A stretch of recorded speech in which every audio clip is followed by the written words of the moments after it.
మన కళ్ళెదురుగుండా జరుగుతున్న సంఘటనలకు సంబంధించి మనకెందుకులే అనుకుంటాం.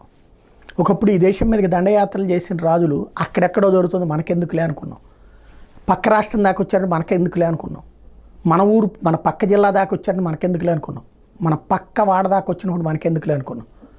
మన దగ్గరకు వచ్చిన తర్వాత చూస్తే మనకెందుకులే అనుకోవడానికి మనకేం మిగల. మన వాళ్ళందరూ మారారు లేదా పోయారు.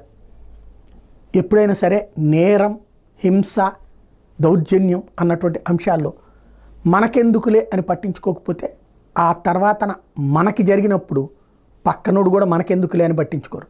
ప్రస్తుతం జరుగుతున్నటువంటి వ్యవహారాల్లో అత్యంత కీలకమైనటువంటిది అదే. చిన్న పిల్లలు ప్రాణాలు కోల్పోవడం ఏంటి, చిన్న పిల్లలు అత్యాచారాలకు గురవడం ఏంటి, ఆడవాళ్ళ మీదన అఘాయిత్యం ఏంటి, ఈ హింసకి ముగింపు ఉండదా? ఇది ప్రభుత్వాల పాత్ర అని చెప్తే అంతకంటే